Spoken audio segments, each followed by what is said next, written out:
Eu quero convidá-los para que abram agora suas Bíblias no Evangelho de Lucas, no capítulo 16. Evangelho de Lucas, capítulo 16. Eu lerei dos versículos 19 a 31. Evangelho de Lucas, capítulo 16, de 19 a 31.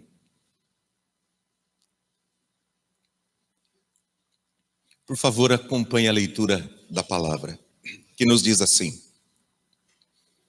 Havia um homem rico que se vestia de púrpura e de linho fino e vivia no luxo todos os dias. Diante do seu portão fora deixado um mendigo chamado Lázaro, coberto de chagas. Este ansiava comer o que caía da mesa do rico. Até os cães vinham lamber suas feridas. Chegou o dia em que o mendigo morreu, e os anjos o levaram para junto de Abraão. O rico também morreu e foi sepultado. No Hades, onde estava sendo atormentado, ele olhou para cima e viu Abraão de longe, com Lázaro ao seu lado. Então chamou: Pai Abraão, tem misericórdia de mim, e manda que Lázaro molhe a ponta do dedo na água e refresque a minha língua, porque estou sofrendo muito neste fogo.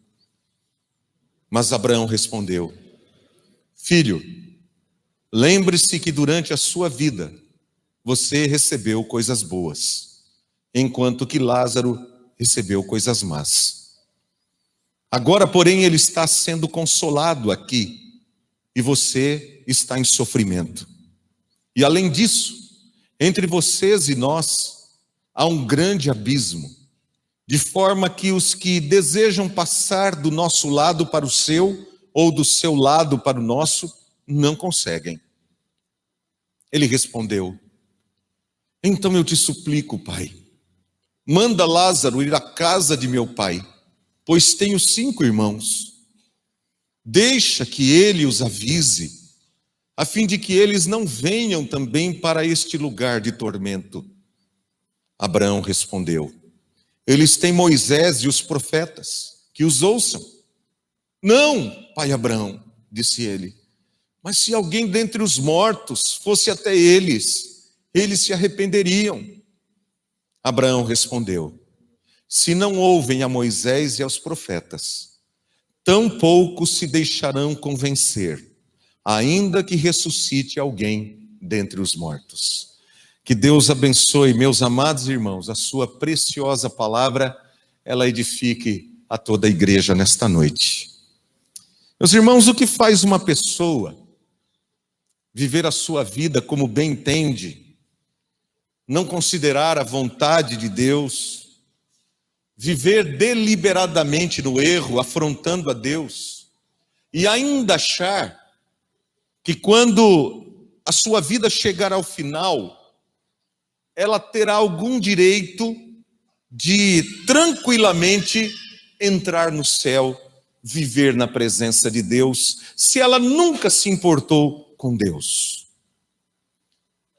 Queridos irmãos, o descaso para com a palavra de Deus e com o próprio Deus, a falta de temor a Deus, a falsa intimidade, levará muita gente para o inferno. Muita gente, inclusive, que está dentro das igrejas. Porque não é pelo fato de simplesmente você estar dentro de uma igreja que isso lhe garante por direito estar no céu, na presença do Senhor. Como nós começamos a falar no domingo passado, nós falamos aqui sobre esse tema importante da vida após a morte. E dissemos que este é um dos assuntos centrais da Bíblia, do ensino do Senhor Jesus Cristo.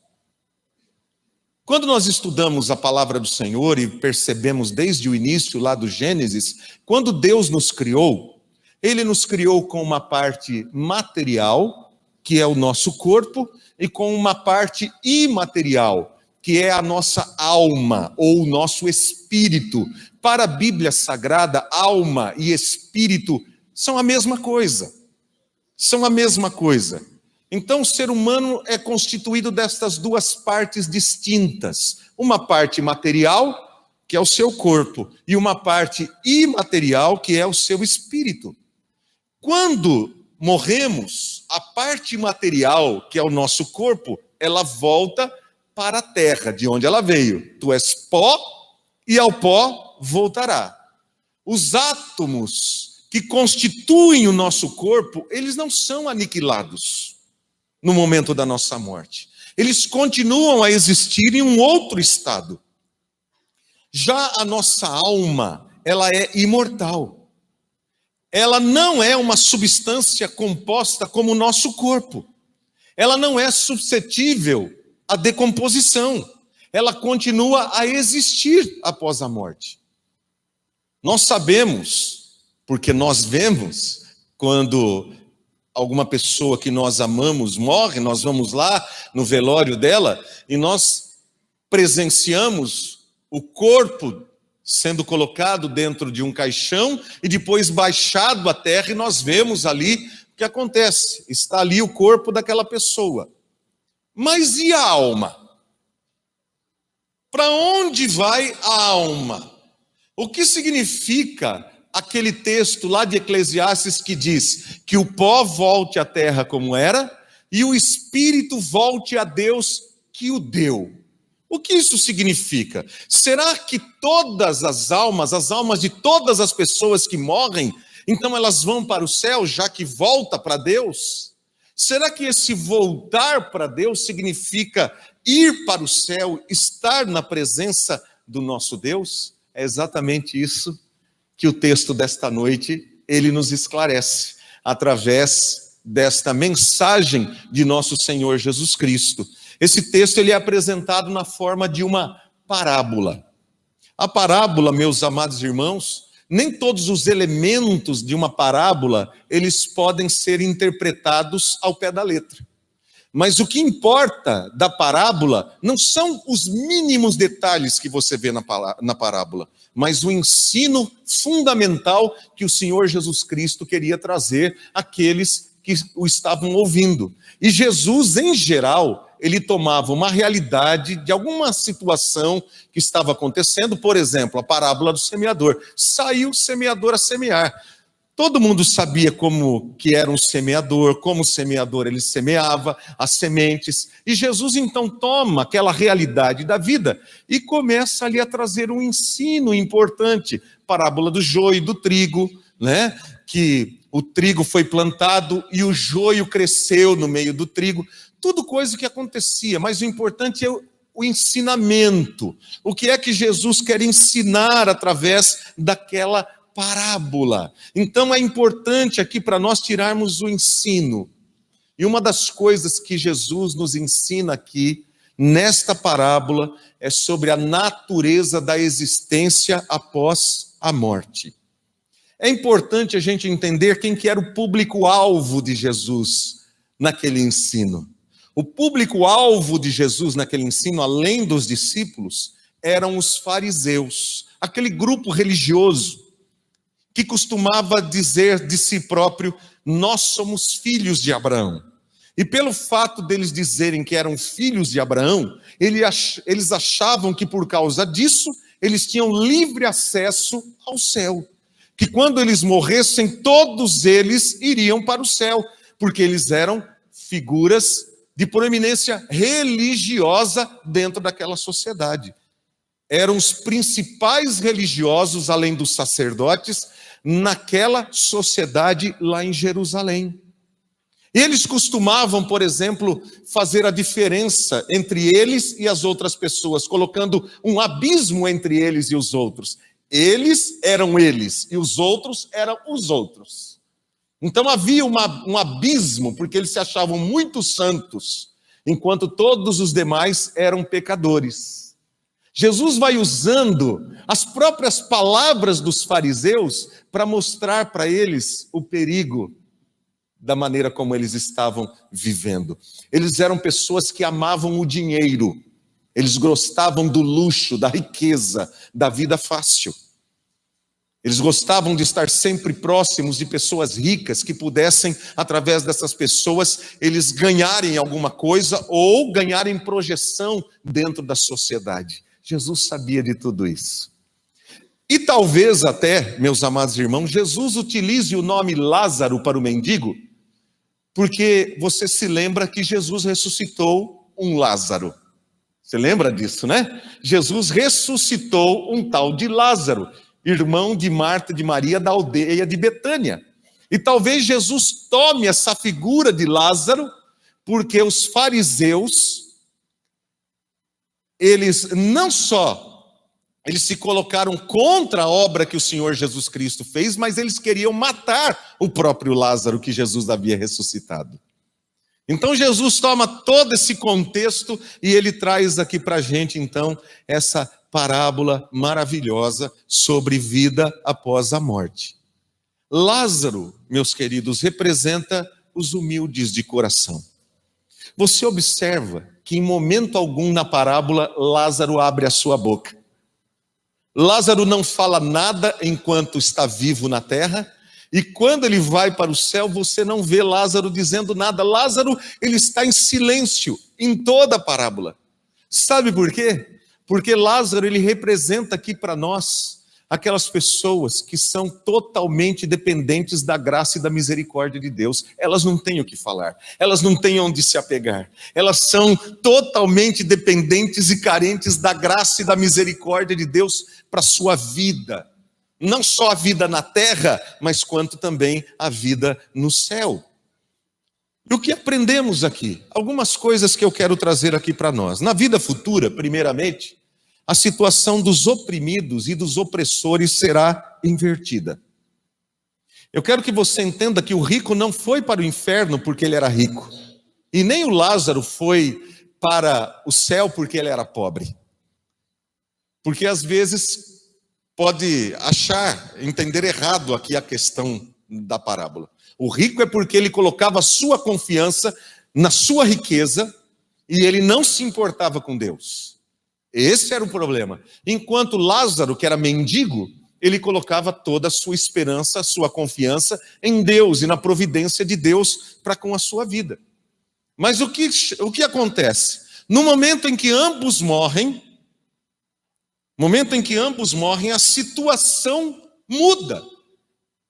O rico, que era o opressor, ele passa então a ser atormentado. E o mendigo, que era o oprimido, passa a ser exaltado. Uma segunda questão que nós aprendemos aqui é que os ímpios e os salvos irão para lugares diferentes e não podem mudar de lugar após a morte. Não há possibilidade nenhuma de mudança após a morte. Lázaro foi para um lugar e o rico foi para outro lugar. Terceira questão que nós vemos aqui é que a natureza do castigo dos ímpios é de sofrimento consciente. O rico estava lá no Hades, ele via tudo o que estava acontecendo com Lázaro, lá no seio de Abraão, ele estava consciente dos seus sofrimentos, e tanto que ele pede, por favor, peça para Lázaro molhar a minha língua com a ponta dos seus dedos. E mais, ele estava consciente da vida dos seus irmãos na terra. Eu tenho 5 irmãos lá. É uma vida de sofrimento consciente. Quarto lugar, os mortos não voltam para a terra depois que morrem. Vou repetir isso. Os mortos não voltam, segundo o ensino do Senhor Jesus Cristo, os mortos não voltam para a terra depois que morrem. E nem podem se comunicar com os vivos. Não há comunicação. Quem morreu, morreu. O rico morreu, foi para o Hades. Lázaro morreu, foi para o seio de Abraão. E o rico está ali tentando convencer Abraão que Abraão deveria fazer alguma coisa pelos seus irmãos. Quem sabe se alguém dos mortos fosse ter com seus irmãos? E a resposta de Abraão é clara. Eles têm a lei, as leis e os profetas. Quer dizer, ou Moisés e os profetas. Naquela época, o que eles tinham nas mãos era o Antigo Testamento. Hoje nós temos a Bíblia completa, Antigo e Novo Testamento. Mas na época em que Jesus estava pregando, eles tinham o Antigo Testamento. E o Antigo Testamento era representado pela lei, que eram os livros de Moisés, Gênesis, Êxodo, Levítico, Números e Deuteronômio. 5 livros da lei, a Torá. E os profetas, todos os demais livros da Bíblia Sagrada. Então, o que o Senhor está dizendo, Jesus está dizendo através dessa parábola, é o mesmo que Isaías vai dizer lá no capítulo 8. Quando ele diz, eles têm a lei e os profetas. Não consultem os mortos, nem os necromantes, porque eles têm a lei e os profetas. Porque os mortos não se comunicam. Então, Jesus ensina, queridos irmãos, que a existência do céu e do inferno são destinos finais. E o destino final é selado no momento da nossa morte aqui na terra. No momento em que morremos, já está decretado para onde nós vamos. Se vamos para o céu ou se vamos para o inferno. No momento em que morremos aqui. Jesus usa uma palavra para expressar aqui a ideia de inferno, a palavra Hades.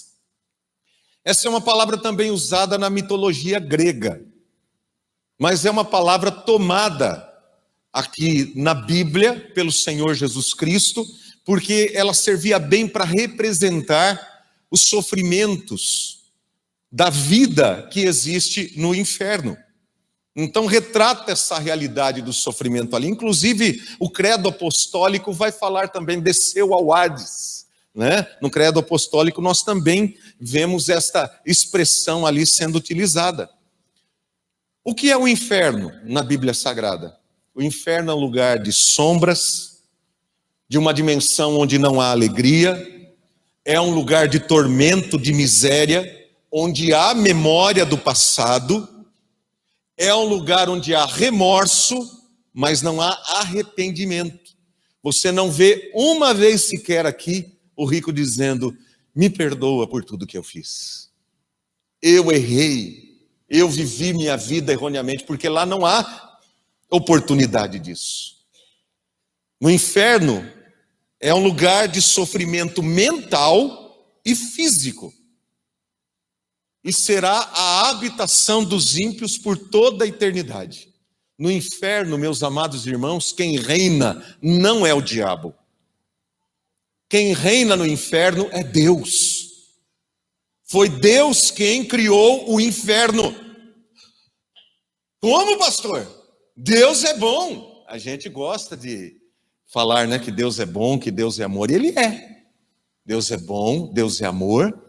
Mas Deus é justo, é justiça. Deus é ira, ira santa, santa indignação.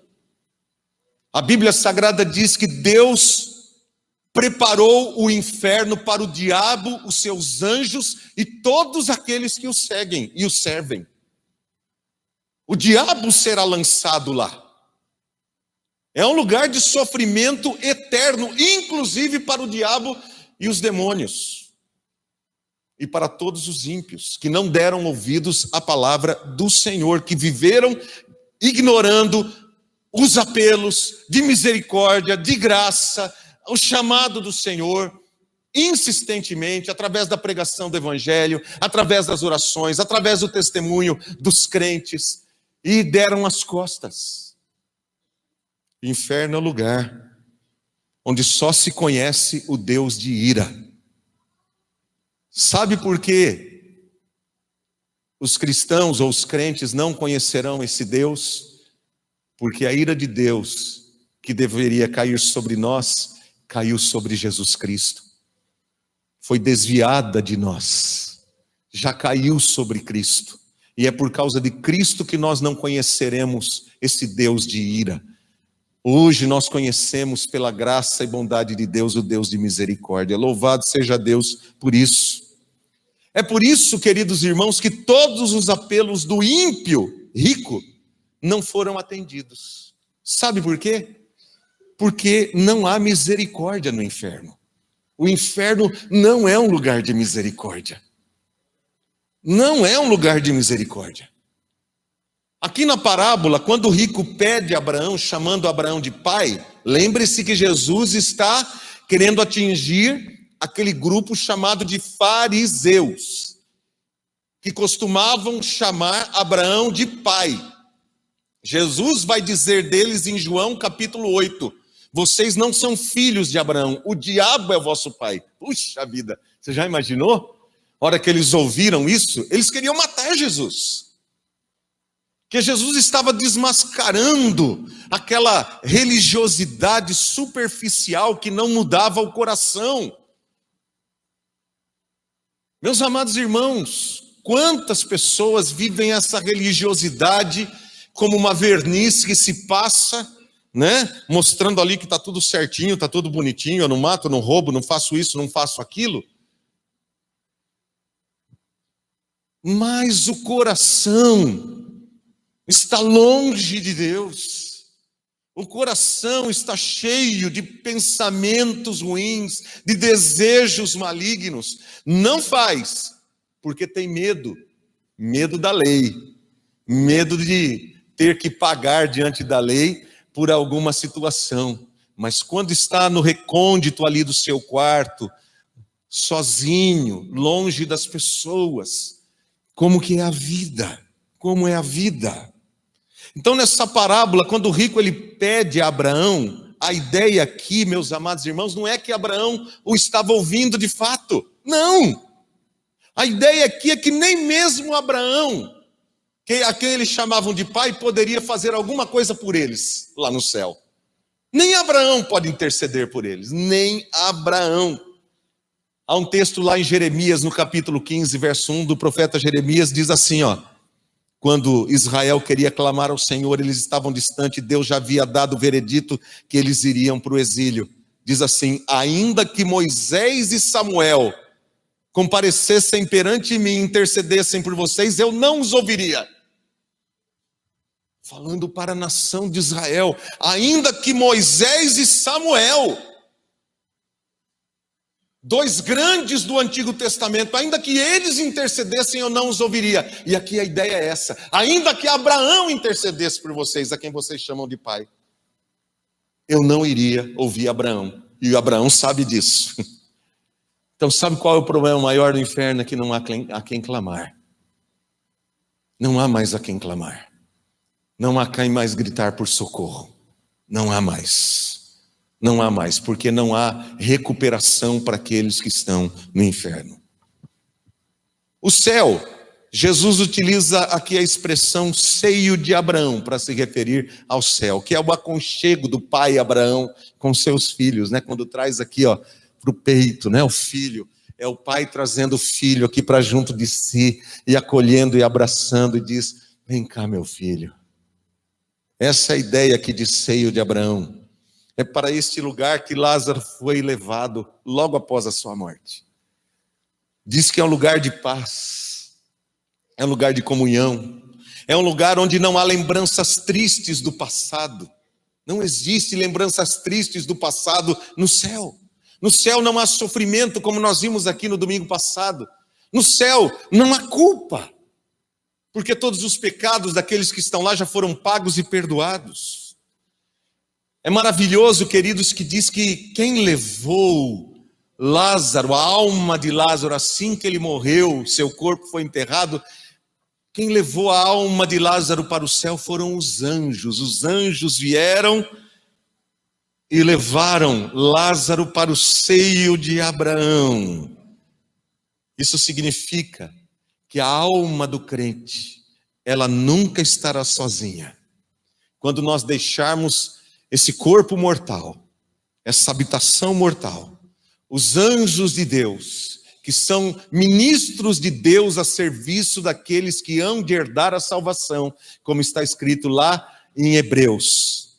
os anjos de Deus virão para nos levar. Glórias a Deus. Eles farão companhia para nós até a jornada, nesta jornada celestial, até chegarmos à casa do Pai.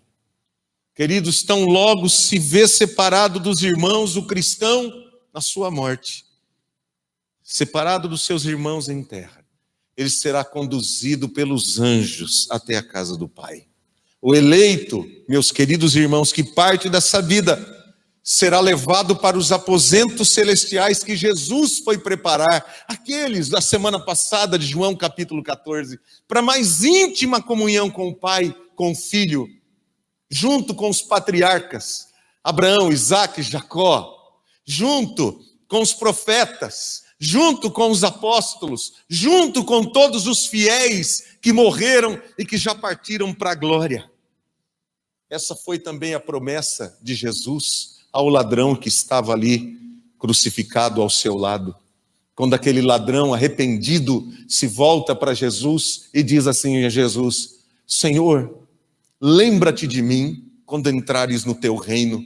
E Jesus responde para ele: em verdade te digo que ainda hoje estarás comigo no paraíso.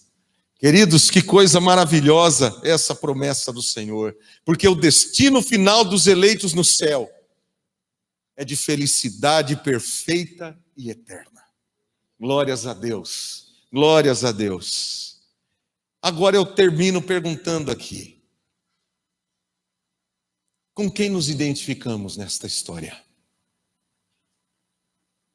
Quem somos nós nesta história? Quem é você nessa história?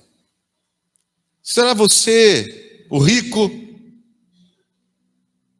que está mais voltado para os tesouros da terra, para tudo aquilo que o mundo oferece, sem se preocupar com as coisas de Deus, com a palavra, com a vida com Deus, com glorificar o nome do Senhor?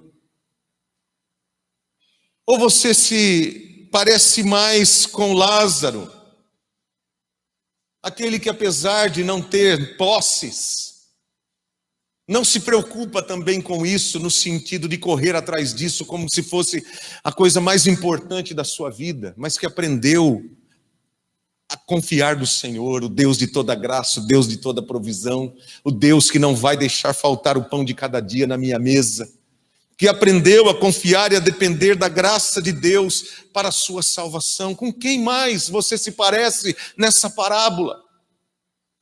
Céu ou inferno? Qual será o destino da sua alma? Qual será o destino da sua alma?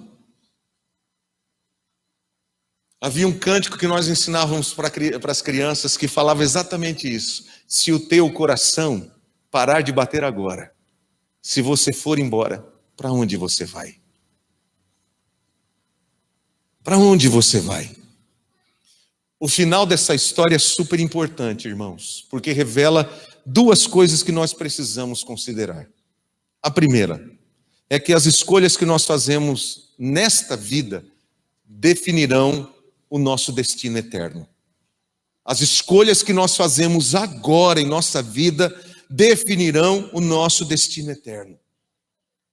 Como disse o escritor aos Hebreus, aos homens está ordenado morrer uma só vez, e depois disso o juízo.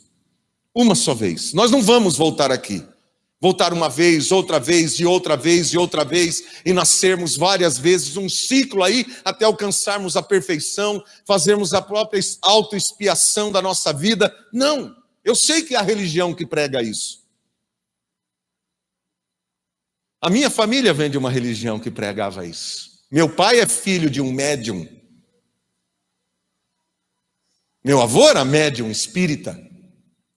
Eu sei que ele pregava isso. Cresci ouvindo isso na casa do meu avô. Quando era criança ia passar as férias lá. Mas com todo respeito, não é isso que Jesus ensina, não é isso que a Bíblia Sagrada ensina.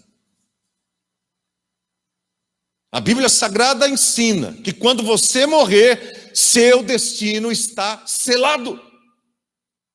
É céu ou inferno. É céu ou inferno. Não existe na Bíblia Sagrada também a questão do purgatório. Porque ou Cristo morreu por todos os nossos pecados e a sua morte é perfeita, suficiente, plenamente suficiente para nos salvar. Ou como eu vou sair lá do purgatório? As orações de quem ficou aqui, que são tão pecadores quanto eu? Meu irmão, pecador nenhum pode salvar outro pecador. Por mais que eu ore pelos meus filhos, por mais que eu ore pela minha família, pelas pessoas que eu amo, somente Jesus Cristo pode salvá-las. Somente Jesus Cristo. As minhas orações não têm poder para salvá-los. Deus ordena que nós oremos. E é super importante que oremos. É super importante que preguemos o Evangelho para as pessoas. E esse é o segundo ponto aqui. Você observou que o rico disse assim: manda, tenho 5 irmãos, estão lá na terra ainda. Manda que alguém vá até lá e fale para os meus irmãos, para eles não virem para cá. Eu não levei a sério, eu achei que o inferno ia ser um lugar legal, onde todo mundo estivesse bebendo e ali desfrutando, dançando, porque é assim que pintam o inferno por aí, não é?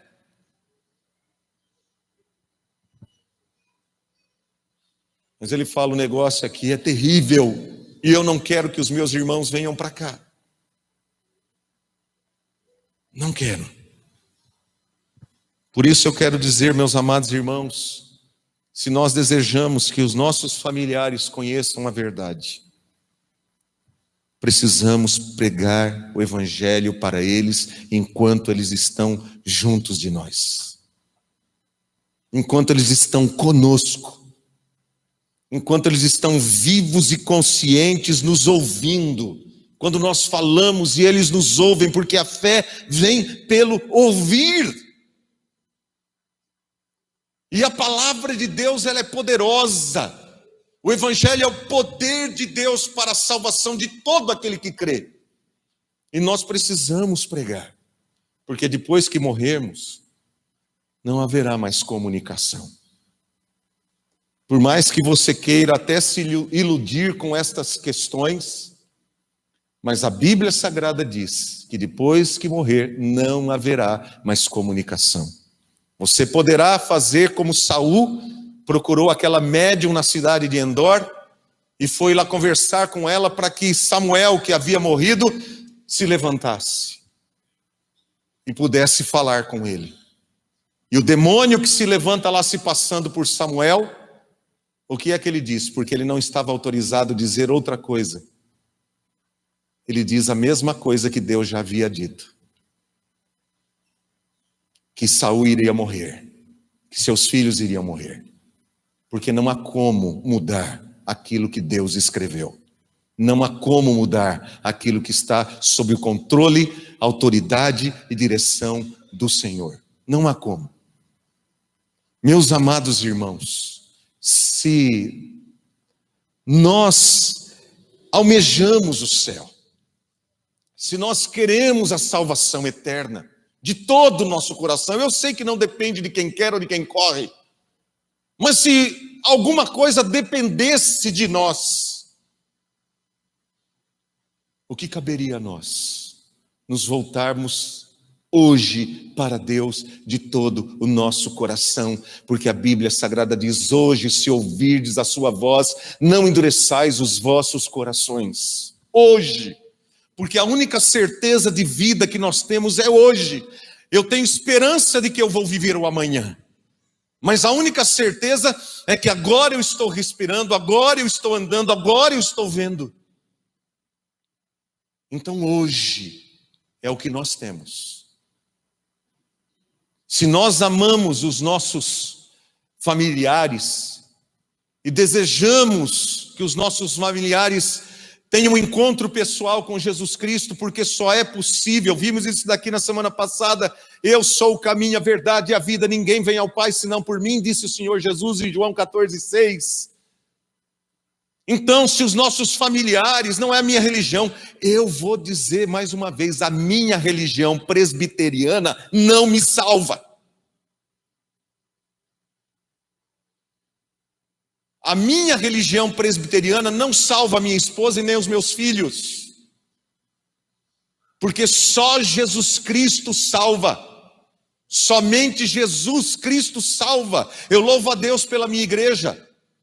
Mas a minha igreja presbiteriana é uma denominação, como toda outra qualquer igreja no mundo.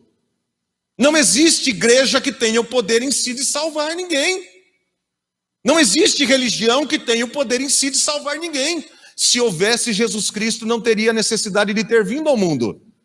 Jesus Cristo veio porque só Ele pode salvar. O apóstolo Pedro,